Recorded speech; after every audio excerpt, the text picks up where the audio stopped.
Sì, abbiamo incontrato oggi le rappresentanze dei lavoratori della provincia di Venezia, CISL e UIL, per quanto riguarda due questioni fondamentali. La prima è lo sblocco dei finanziamenti per la cassa integrazione, che è alla firma ancora da agosto di quest'anno e che però non ha visto ancora arrivare questi finanziamenti. I lavoratori è da settembre che non percepiscono un euro e sono allo stremo.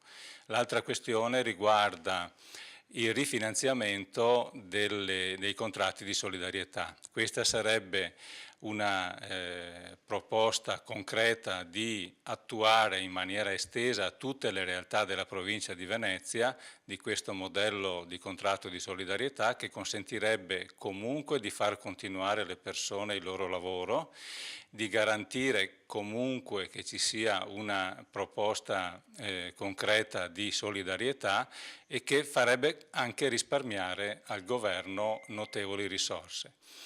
A fronte di queste due urgenze ci sono due proposte che condividiamo, formalizzate stamattina dalle rappresentanze. La prima di ottenere risorse aggiuntive per questo settore strategico che è quello della chimica, dall'aumento delle accise nel gioco d'azzardo, un settore che conta in Italia 100 miliardi all'anno e che potrebbe con un incremento dello 0,5% poter fornire nuove risorse. E l'altro punto, sempre di aumento delle accise, riguarda le transazioni finanziarie che oggi sono tassate al 20%, mentre sappiamo benissimo che lo stipendio dei lavoratori e quindi gli oneri delle imprese arrivano al 27%.